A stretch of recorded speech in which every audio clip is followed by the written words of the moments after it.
Hi everyone, welcome back to the podcast. Today I'm repurposing another episode that I did. I've been interviewed quite a lot over these past few months, so I wanted to share them while it's such valuable information. And today's podcast episode is all about acne. It was on Sheradyn Dekker's podcast, which is called Empowered Hormone Podcast. So if you want to listen to more episodes that she's done, different guests, then I will link it in the show notes. But to start off with, she asked me more about my journey and health issues, particularly with acne, and kind of what helped ultimately resolve my chronic skin issues and struggles. We covered different types of acne, fungal versus kind of cystic acne, root causes, and not the typical ones that you hear about, just like hormone issues. It's more like detox issues, infections in the gut, nutrient deficiencies, and the specific ones. How the location of your acne can tell you and indicate different things. For example, the forehead might often be gut health related, or if there's lots of little under skin bumps, it can be fungal and yeast, so kind of candida, or it can be spreading from the forehead, whereas the jawline acne tends to be more hormonal or lymphatic. So using that as kind of a tool, it's not 100% accurate, but based on other symptoms as well, the pattern and location of the acne and the type can actually need different solutions and protocols. And also just where to start, because there's so much information online. So I give my basic recommendations, for example, balancing blood sugar, what does that even mean, and how to do it with some simple actionable steps. I really hope you enjoy this podcast episode if you're struggling with acne, but honestly, the things that we talk about can benefit you even if you're struggling with another hormonal or health condition. So I hope you enjoy. Let's get straight into the interview that I did on Sheradyn Dekker's podcast, Empowered Hormones. Today, I had the privilege of speaking to Vivian, a naturopathic nutritional therapist and owner of Viva. Am I going to say that right? Viva. Natural health. Yeah. Natural health. So she primarily works with women struggling with hormonal imbalances and digestive issues. So I know that's so many of you, and works on educating them around the healing properties of food, nutritional supplements, lifestyle, and other natural remedies. So Vivian works online as well, online consults, and aims to identify and address the root cause, so amen sister, of her clients' symptoms, supporting them with personalized health protocols. I love that Vivian is passionate about helping as many women as possible and helping them overcome their health issues, and dedicated to sharing regular content, which is I love because empower the women, including blog posts, which you can find on her website, newsletters, and episodes on her amazing podcast, Hormones in Harmony, which I must say I love and I binge listen to. So plus daily education, inspiration, and question answers on her Instagram page. So thanks so much for being here. It's a pleasure and I'm so excited. You're welcome. I'm excited to be here on the other side of the interview. Yeah, I know. Actually, I guess it's not a bit of a novelty, but you know what I mean? When you're so used to being the one sort of directing, coordinating, and organizing, it's sometimes a bit different and nicer to just be on the other end of it. Yeah, it's fun. And I could talk about the subject today, acne, for many hours. So happy to be chatting with you today. Awesome. So can you tell the listeners a little bit about your health journey? Because I've obviously read it on your website and follow you on Instagram and stuff, but I know there's so many people who haven't heard of you before. So tell us how you got to doing what you're doing, naturopathic nutritional medicine. I really got into it from my own health struggles. I think a lot of practitioners do.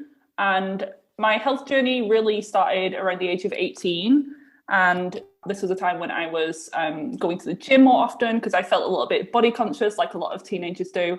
So I decided to change my diet a little bit, went to the gym, but I have a bit of an all or nothing personality. So when I get into something, I really go to the extremes with it. So what started off as like a few times a week at the gym was back-to-back classes pretty much every single day. And I wasn't purposely under eating, but just the types of foods that I was eating were very low calorie because I was trying to be healthy. So it'd be like low fat yogurts, cereals, salads, like plain chicken breast, all of that like diet food. And I did lose weight and I was getting a lot of compliments and I felt better because I cut out a lot of the junk food and probably some food sensitivities at that point. But after a few months, my health started to decline. I lost my period, my hair started falling out, my skin went crazy, and I broke out with acne for the first time in my life. I'd got through puberty perfect, like porcelain doll skin, and my acne hit me at like 80, 90 when all of my friends' skin was then starting to clear up. And I wasn't concerned about the missing period because I didn't really understand the benefits of having a healthy period. And for me, it was like one less thing to think about. So my whole stress was around the hurt and the skin issue, but it was my mum who was like, this isn't normal. We want to take you to the doctor and see what's going on. They diagnosed me with PCOS because I fit the criteria of not having a period, having the acne and the hair issues as well. And they said either just continue what you're doing and see how things improve, which not give me any advice. I was just going to continue doing the same thing. So the other option was to go on the birth control pill, which I kind of jumped at because they told me that it would fix all of my problems and my skin would clear and all of that. So obviously I jumped at the chance. The first pill that I went on was Dianet, which is a very high estrogen or estrogen pill. And me knowing now what I know about my genetics, that very well, I don't detox estrogen correctly or as well as I should do. So within a few days, I was like very depressed. Everything got way worse. And I went back to the doctors and swapped over to the Yasmin pill, which is one that's more recognized for PCOS and supposedly has less side effects. But actually, there's a big issue with that type of pill now. There's a lot of lawsuits, but it did help to clear my skin. I got to the point where I had pretty clear skin. My hair stopped shedding as much, but it literally never grew. I think in 2 years, I had like 1 or 2 haircuts. I never had to shave my legs or cut my nails. Like everything slowed down, which was weird at the time, but the skin thing was like the most important thing to me. So I was like, it's doing what it's meant to. That's great. But after a couple of years, I started to notice other symptoms popping up, like anxiety, digestive issues, food sensitivities, which were brand new. I could eat anything up until that point, and I joked that I had like an iron stomach. I never got sick or anything like that and could eat all the gluten and dairy in the world, but now I was starting to react. And the few years after that, I got into like more into health and nutrition and like proper healthcare at that point, not like the fad type stuff. I went to work at a summer camp in America as like a kids camp counselor, doing aerobics and yoga, teaching that for the summer in Pennsylvania. And the last couple of weeks of that trip, I got really sick with food poisoning twice in 1 week. And since that point, like everything declined. When I got home, I couldn't tolerate anything. My gut was just blowing up like a balloon from just drinking water and eating like healthy. I was trying to eat healthy vegetables. It wasn't like I was eating pizza and junk food. I couldn't tolerate anything. I started to lose a lot of weight because, for one, I couldn't tolerate food, but I was scared of eating and I was just not absorbing anything. So I lost a bunch of weight. And I went to see a nutritional therapist in the UK who did a lot of testing on me and found that I had a ton of infections, parasites, candida, SIBO, H. pylori, nutrient deficiencies. My thyroid and adrenals were messed up.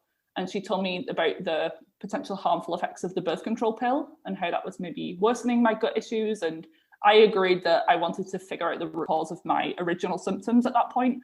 So a few years passed after that. I was doing better at some points, doing worse at others. Had a whole journey with my gut health and trying to heal that.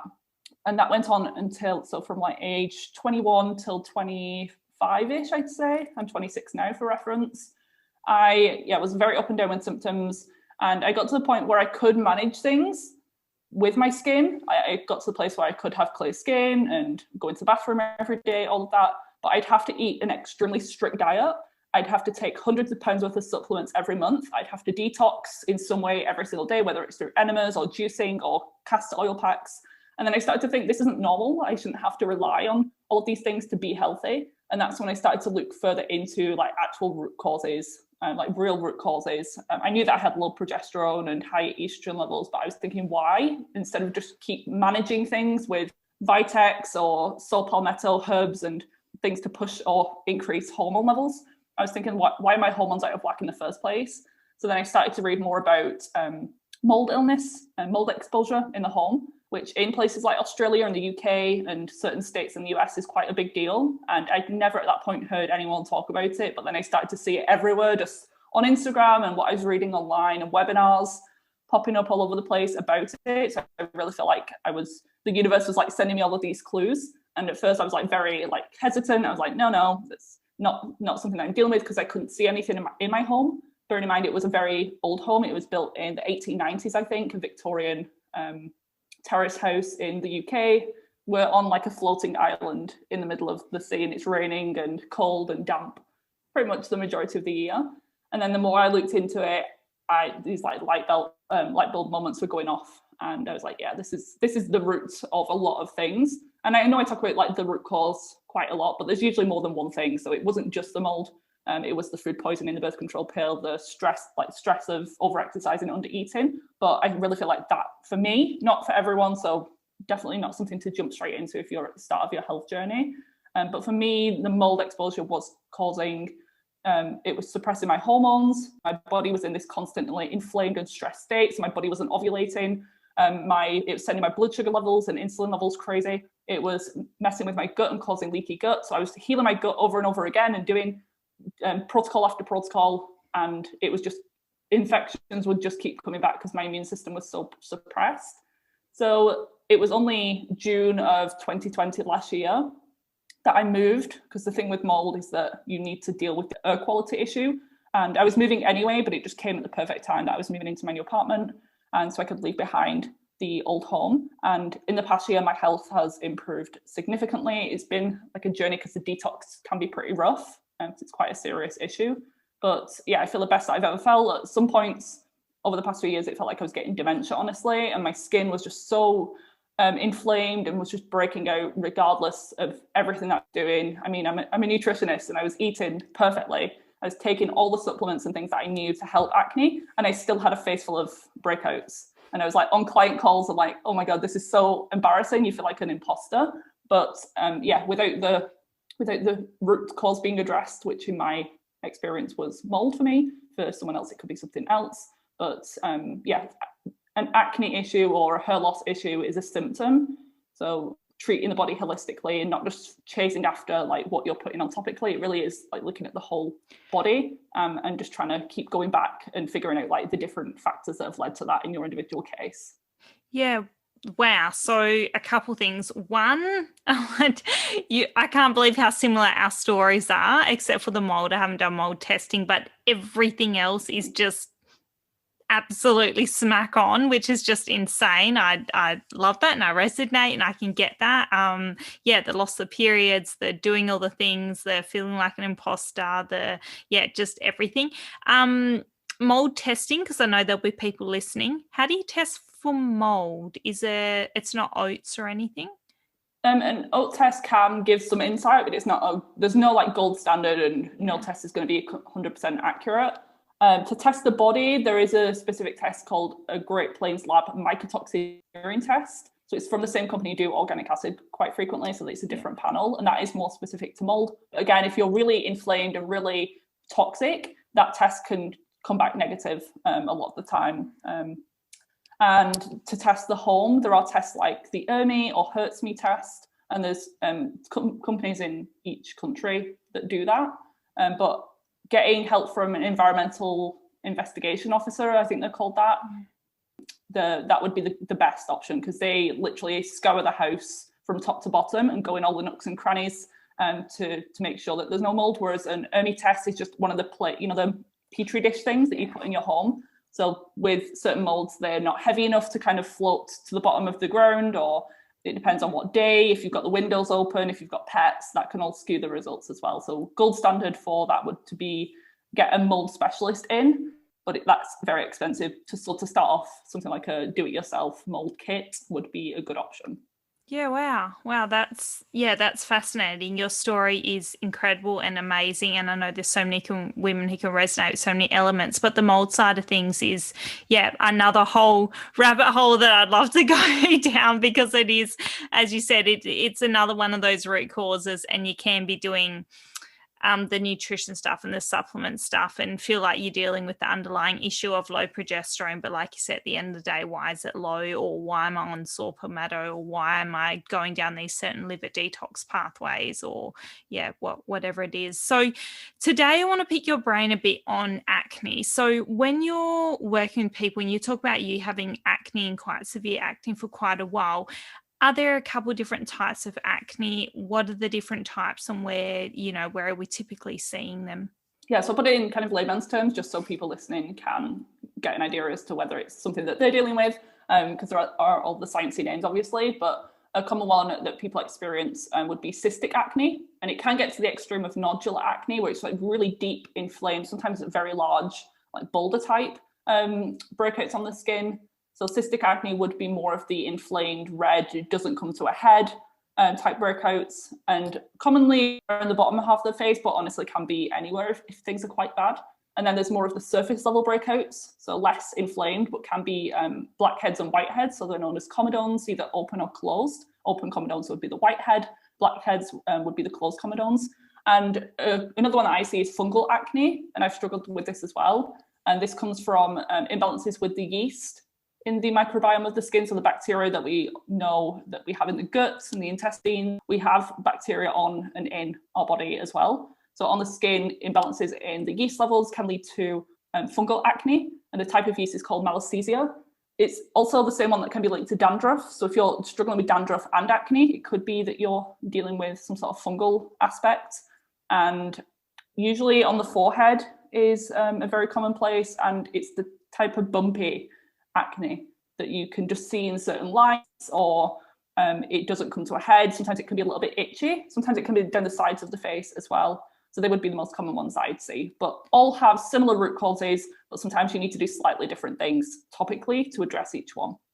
Right. Okay. So if you're talking about the cystic acne, typically you're seeing that jawline, back, chest, or yes. Yeah, and it can be hormonal. I mean, all acne is hormonally driven in some ways because there's like so many different hormones. But cystic, yeah, usually on like the cheeks, lower part of the face, sometimes neck. But then people can have body, chest, and back acne as well. That's not usually cystic. It's more of like the whiteheads that people experience in those areas. But some people literally have a combination of all of these things. Yeah, true. They cross over, don't they? And it could be different things, like whether it's androgens or whether it's estrogen, or like you said, I find the fungal acne really fascinating because I hadn't heard of that before until I listened to one of your podcasts and I heard it come up and I went, oh wow, that's fascinating. And it would, like you said, it looked different to the other acne and you would treat it differently. So that brings you down another whole rabbit hole of treatment and why is it there and what's the sort of issue. But it's interesting that's linked to the dandruff as well.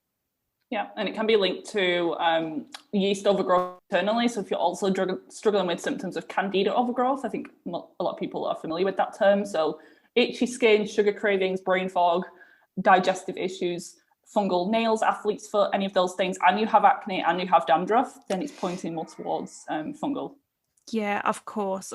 Yep. So some of the key drivers of acne then, what would you say the most, like the biggest ones you typically come across with? Because the thing is that's interesting is that some women have severe gut issues but don't have acne, right? Like they're not always linked. So what are some of the things you see when you're working with someone who has acne?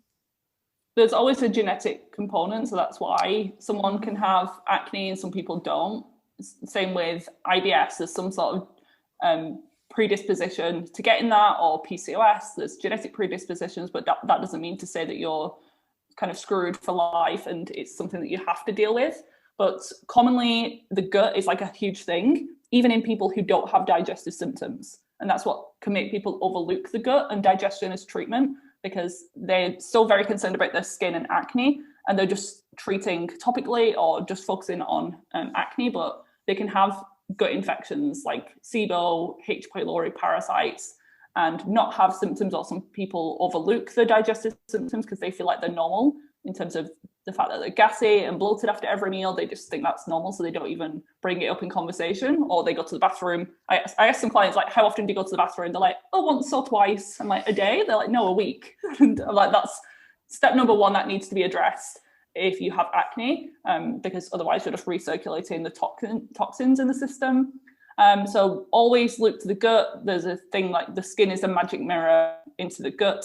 Even conditions like psoriasis, eczema, hives, dermatitis, they're very commonly linked to the gut and the immune system. And that is the place that we digest and absorb our food. So this can come into nutrient deficiencies as well. So you could be eating this perfect diet with taking all of these expensive supplements, but if you aren't digesting properly because you have low stomach acid, you have these parasites that are stealing the nutrients as soon as you get to them, they get into the system, or your bile is sluggish, so therefore you're not absorbing the vitamin A, vitamin D that's in your food, then those are key nutrients for the skin. But also people might be aware of the term leaky gut or intestinal permeability.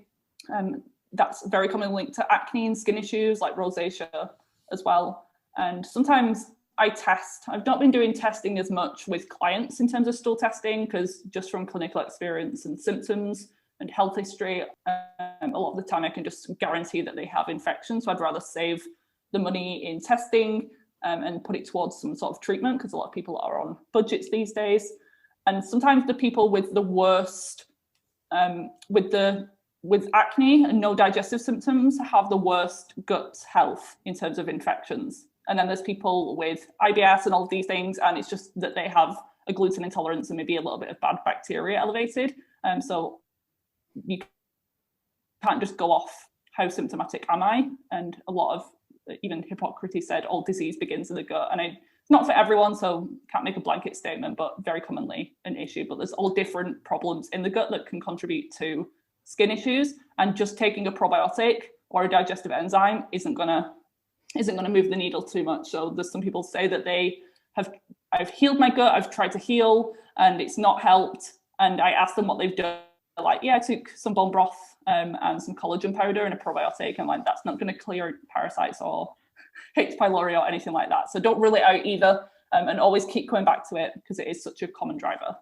Yeah, for sure. Psoriasis is an interesting one, because it's one that I've struggled with off and on, and I do find that at times it'll flare up. But often, do you find that psoriasis is again linked to some nutritional deficiencies? I know there's the strong immune component as well, but nutritionally there must be aspects linked into it as that autoimmune.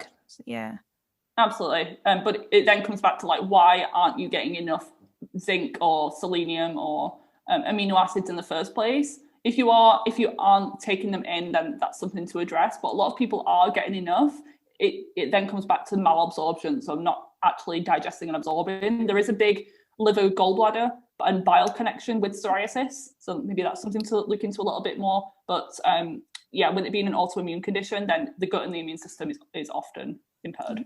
Yeah, for sure. And I love that, because so often I see, and I saw it in myself as well, as you start to get better and all my gut issues cleared up, like a couple of years ago, and I see this in clients, your neutrophils and your white blood cell count and everything slowly starts to rise. And people go, actually, they are interlinked. Like that's, that's so interesting. Another big one, and I know you're going to touch on this, but I noticed the blood sugar insulin lately. I've seen so many women who are struggling with that, and they didn't even realize that could be a driver of their acne.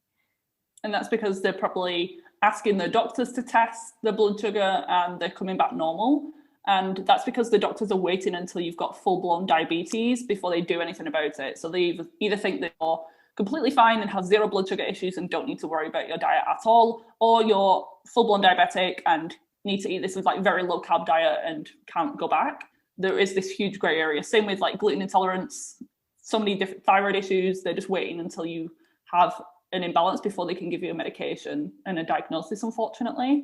But blood sugar and insulin issues are a huge problem, not just because of diet and the amount of carbohydrates and sugars that you eat, although that is important. It's also about the types of fats that you're eating, how stressed you are, how much you're sleeping, how much muscle mass you have, how much sunlight you're getting on a daily basis. They have just as, if not more, impacts on blood sugar than the carbohydrates that you're eating. So some people jump straight to the low carb diets, keto diets, and sometimes it works temporarily, but then they can't go back to eating the carbs because their body is just like not using them properly, and they haven't addressed the root of the problem. So they find themselves in this like vicious cycle then of not being able to stray away from the diet, and their blood sugar goes crazy every time they eat something like a sweet potato, which is just a sign that your metabolism is majorly messed up. So looking at some of those other more lifestyle factors, a lot of the time, they can have a big impact on your blood sugar. Yeah, for sure. And again, it's that thing about jumping the gun. Like when you're talking about your story and about the PCOS and stuff, and I had the same thing going on the birth control pill and whatnot, but you've also got that element of hypothalamic amenorrhea, right? So if you were going, oh, I've got PCOS, therefore I've got, blood sugar, insulin things, and you start changing your diet with that, well, you could actually be making a condition like HA or whatever worse as well. So you're right, getting the right testing done. And I was actually listening to something on this the other day about the different insulin testing, and it is fascinating going, oh, shivers, it could all come back clear if I'm not getting the right testing. You're on it with that. And that happened to me as well, because in my health journey, when I lost a lot of weight, and at that point I'd come off the pill, but my period didn't return for 2 years. So I was trying to think, do I have PCOS and I need to like lower my carbs more, or do I have hypothalamic amenorrhea? I honestly think I had a little bit of both at some stages. So that can happen. They can cross over quite commonly. Yeah, for sure. So if you wanted to monitor blood glucose, like if you wanted to have a look at that because you think your blood insulin levels might be a bit out of whack and you can't get your GP to test it, would it be worth, do you ever get people to buy the glucose monitors and just monitor it during the day? Yeah, I prefer the continual blood glucose monitors that go in your arm, like the little implant things. I don't know if you have them readily in Australia, but in the UK we have a company called Freestyle Libre, or in America there's a company called Levels, and they are ones that you can just buy, and it's so much easier than pricking your finger every 20 minutes because you can literally scan your phone across your arm and it will tell you right there and then what your blood sugar levels are, because you could be eating the same amount of carbs from some buckwheat versus rice and potatoes and get completely different blood sugar response. I don't do well with potatoes personally, but I'm fine with things like buckwheat and rice and fruit. And so, yes, like 100 grams of either, it can cause major fluctuations. Wow, that's fascinating. I'll definitely be looking into that because I find that super interesting. So when you're looking at healing acne in someone, what is the first sort of step for you? What sort of testing do you run? What pathway do you first go down? It would be cleaning up the diet, because honestly, that's the easiest thing. And even with healthy diets, there's a lot of mistakes that people can make. So trying to fast and skip meals, or going to low protein, like some of these plant-based and vegan diets, they're just really under eating protein. And we need amino acids to actually build skin cells and hormones and all of that. So even if you're eating a healthy diet, there's probably some tweaks that can be made to just improve things further. Or people going too long between meals, or snacking too often, eating too much, like even natural sugars and starches can impact your blood sugar. Too much caffeine, even if it's from like organic coffee or matcha. So starting there, but I'm guessing a lot of your audience are already eating a healthy diet. So lab testing wise, you don't want to narrow it in too much either, because there is a whole world of food fear and orthorexia, and I've definitely been there with my skin as well, because you're trying to pinpoint the one food trigger. A lot of the time it's not the food that's the issue, it's your gut and immune system, digestion, because when you have leaky gut, you have the possibility of reacting to anything and everything. So if you cut out one food and introduce or replace it with something else, you're probably going to become sensitive to that if you haven't addressed the actual root problem. So there are some foods that aren't great for everyone, like the inflammatory oils and the bad types of fats, the seed oils and canola oil, all of that. Gluten isn't great. Conventionally raised animal products and dairy products, if they're like factory farmed, aren't great. But there's some people like just cutting out food after food group and not getting better, and they're actually making the acne worse because of the stress and because of the nutrient deficiencies that they run into. So clean up your diet, organic as much as possible, high quality foods. I am a big fan, and I find that animal protein, if it's organic grass fed, is very healing when it comes to acne, because it's got some of the fat soluble vitamins in there, like vitamin A, that you can't really get from plant-based foods. Beta carotene isn't the same as retinol. So clean up the diet, but lab test wise, it depends on the person and the person's budget in terms of my clients, but I always try and get some basic blood work done through the doctor or privately if that's easier, which in some cases it is, just because of the rigmarole that you have to go around to get appointments and the doctor's not been on board. So I would test things like the thyroid, so androgens, progesterone, FSH and LH, DHEA levels, DHEAS, thyroid hormones, so full thyroid panel would be TSH, T4, free T3, and the thyroid antibodies, thyroglobulin and thyroperoxidase, because having a sluggish thyroid is very common, even in like women in the 20s and 30s. And that's involved in the rate at which your skin cells turn over. So if you have a sluggish thyroid, then you are going to deal with the clogged pores, the hyperkeratinization and proliferation of skin cells, because they're just not shedding at the correct speed that they should do. So I feel like a lot of women have thyroid issues and have been overlooked. And there's some basic like insulin, fasting insulin. Ideal is around like 3 to 5 fasting. Glucose panel, nutrients like ferritin, iron levels, that's involved in detoxification. And because certain things can't be tested in blood, like certain nutrients like zinc, they're actually better tested through a hair sample, in my opinion. So I do HTMA testing. I now offer it to all of my clients. It's part of the packages that I offer, because that looks at things like heavy metals and copper, which in high amounts can be an acne trigger as well. It looks at zinc levels, which I think a lot of people with acne have heard that there's a big zinc issue for a lot of people, but not always. And then if a person has a budget or wants like definitive answers on paper, this is the problem, which I understand. When you've struggled for so long, you just want to know for definite what you're dealing with. But organic acid testing, like you mentioned before, can be good because that can give some insight into fungal and candida related aspects and potentially mold, but not always, and detox issues. Or the GI map, which is a stool test, which isn't as good at looking at yeast, but it is good for looking at parasites, bacteria, digestion and absorption of food. So yeah, those are the common ones I use. Yeah, there's so many, isn't there? I do find that with people, it's like, flip, like, where do I start? I want to do them all, but like you said, A, there's budget, and B, there's, time frames. And if someone's getting all this blood work done, well then in some cases it's a catch-22, because now they're like, Vivian, I've got all this information. If we're going to fix all this stuff, like there's the next couple of years of my life, not in really, but you know what I mean? Like it's like shivers sometimes. Yeah, but the more information, the better. Yeah, exactly. Because you just like shooting in the dark. Yeah, totally. So if you're getting all this information, do you know how long, and everyone I know is going to be different, but how long do you find it can take to get to the root cause? It can take quite a while to identify the root cause. That doesn't have to be a long process, because it's just a matter of fact of working with a practitioner who can go through your health history, maybe some lab testing, which can take a few weeks. That's going to give you a ton of information. And remember that there's more than one root cause. So you're going to have something to be working on from the get-go pretty much. And other than that, because skin is a very low priority for your body, you can survive with a face full of acne or a body full of rashes and psoriasis. You can't survive if your liver is impaired or your brain is inflamed. So your body is always going to focus on those things first and heal those organs, internal organs, because that is a matter of like life and death, whereas the skin isn't.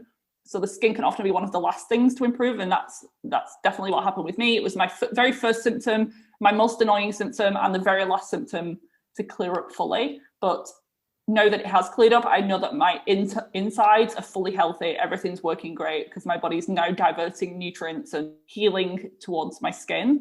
So I would hope that someone, with my clients, I always say it's going to take a while. So focus on some of the other smaller wins for now. Like, are you sleeping better? Is your period better? Are you less bloated? Are you going to the bathroom more often? Focus on and celebrate those things, because the skin can take a while. But I would hope that someone would see some minor changes within the first 2 months, whether that is one less pimple than they usually get at the time of the month, or when they get a breakout, it heals a little bit quicker and it doesn't leave a brown or red mark for 3 months afterwards, or it's less inflamed. Those little things, even though you might still have acne full all over your face, there's signs that it is improving. Or the deep cystic breakouts might become more whiteheads, or surface level breakouts, or they might start to move location on the face. That can be a sign of healing as well. So for someone with mild acne, so jawline, chin, they've had it for the past few years, that could be resolved in some cases within 3 months. More moderate acne, so they've had it for a good number of years, potentially been on the pill and antibiotics, and it's on like forehead and cheeks, that can take maybe 6 months. If someone has had acne from age 14, they're now 30, they've been on Roaccutane, they've like wrecked the gut with antibiotics and medications, and they're not eating a great diet, they also have other health conditions at the same time, so they have seaborne parasites and all of that, mold illness, Lyme disease, then you could be looking like 9 to 12 months. But that can obviously change based on how fast the body responds, how much effort the person puts in on their end. And yeah, so many different factors, but that's a good, because I don't want to say, yeah, you can heal it within a 4-week online course. That's not realistic at all. And sometimes that makes things worse because the person feels like a letdown, or they feel guilty or disappointed because they haven't got the results. So I'd rather give someone the longer time frame, the more realistic time frame, than making promises that they're just going to be let down by. So yeah, we've talked a lot about that internal stuff, and that's always your go-to. And that's obviously, like you said, because you're saying these 3 to 9 to 12 months, because obviously there's a lot of internal stuff to go to, but we're so pushed with the media to be like, buy this treatment or buy that or whatever, and you will have clear skin in a couple of weeks and it'll be fine. But that's obviously not how it works, and I know you get that as well. So what about topical treatments then? What are your thoughts on them? Are they as important as the gut or hormone work, or when do you start focusing on sort of topical stuff instead of, or as well as internal? The internal stuff is more important in my opinion. So I'd say probably 90% internal, but you could be, again, eating great stuff, working on the root causes internally. But if you're still using harsh treatments on the skin, like the, what's it called, proactive, you're using exfoliation twice a day, you're going out in the sun and burning your skin, it's going to be very difficult for you to heal because your skin barrier is just going to be constantly disrupted.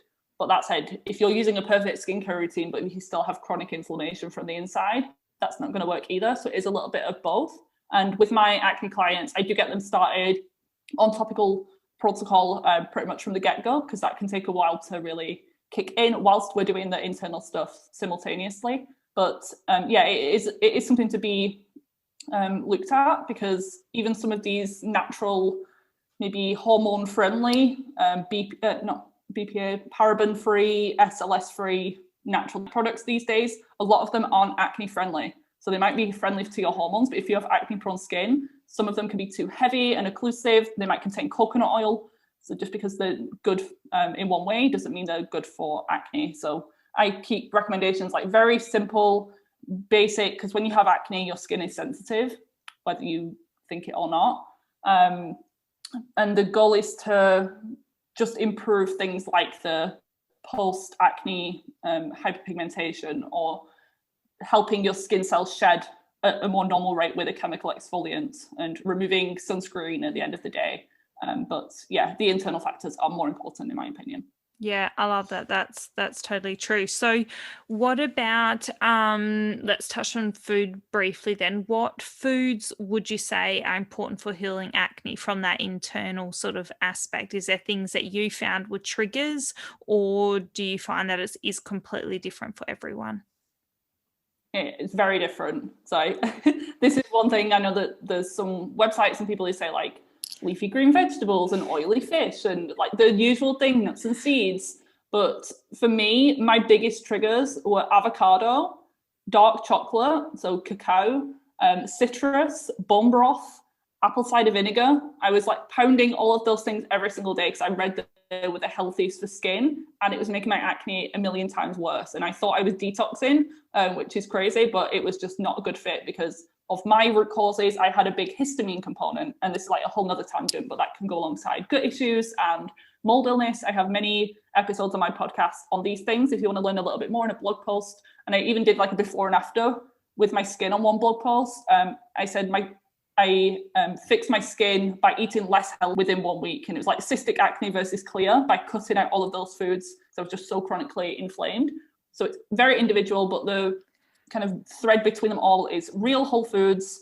The animal protein thing, honestly, I think that is a big factor, but the types of protein, some people don't do well with beef and eggs and dairy products, some people do. So organic as much as possible, plant foods, but the amount and the types can differ as well. So it's very hard to say it is individual, but if you focus on like stuff that you like with little ingredients so you can make at home as much as possible, and avoiding the inflammatory oils and takeouts and all that, that's the place to start.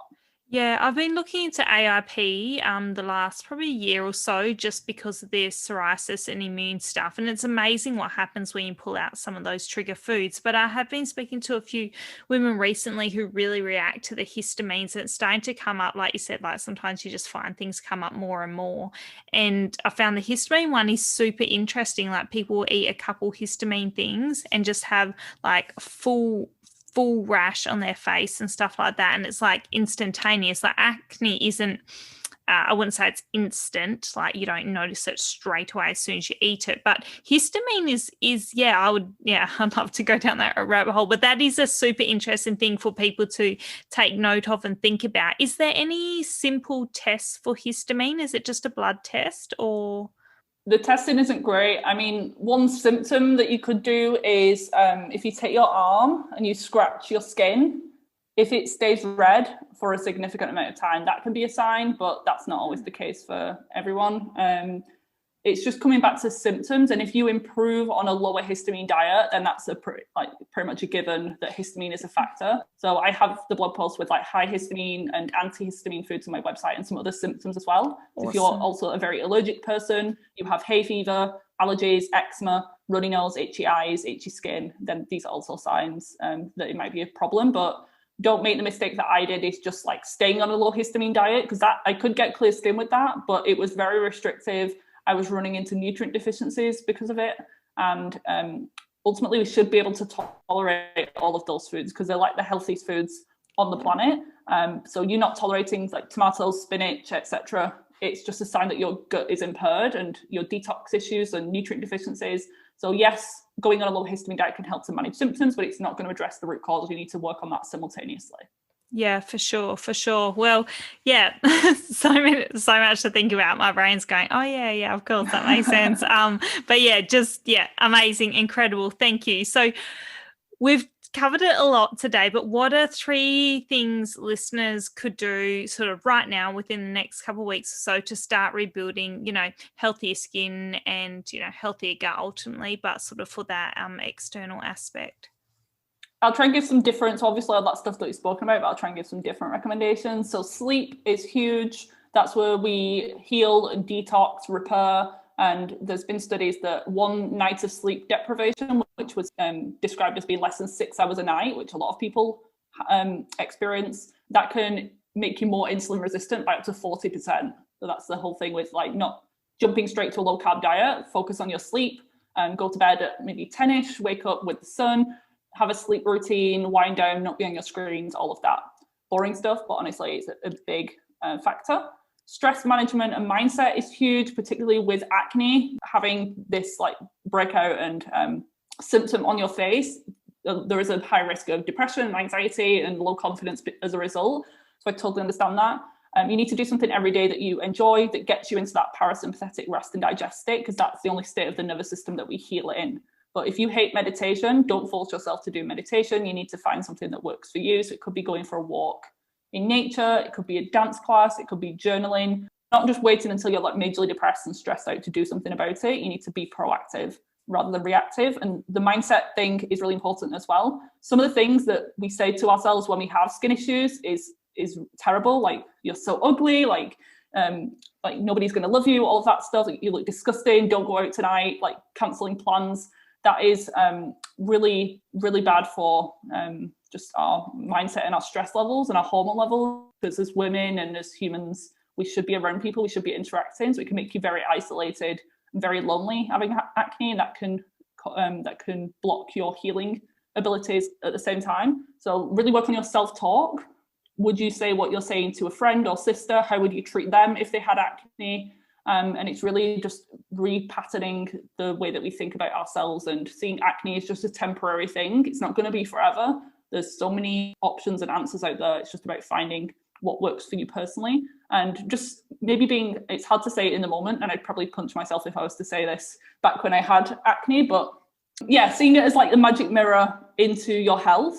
So some people, they go through their whole life not knowing that they have health issues. But for me, when my skin breaks out, I know that I'm not treating my body correctly. I know that it's something that I've eaten or not eaten, or a new supplement I've taken.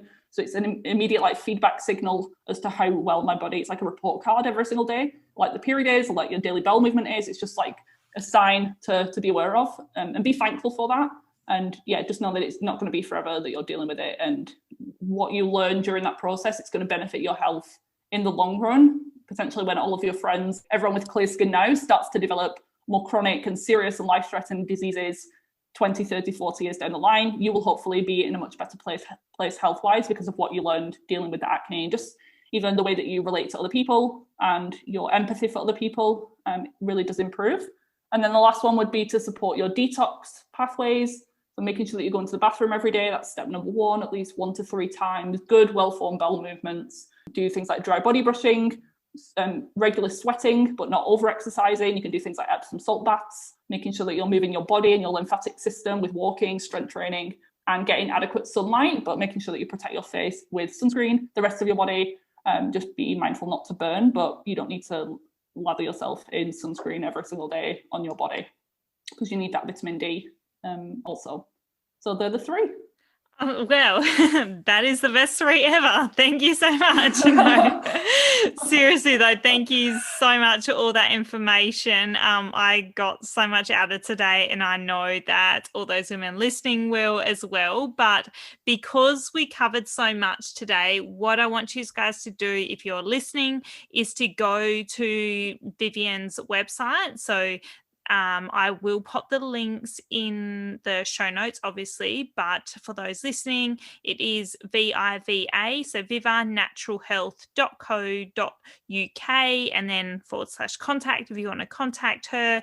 Otherwise, please stalk her on Instagram. So that's just Viva, VIVA again, Natural Health, or find her on Facebook, but we all know Instagram's the place too.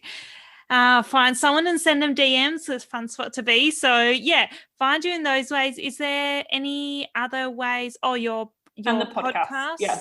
Yes. What was the name of your podcast? It's got like years of any subject you can think of. It's the Hormones in Harmony.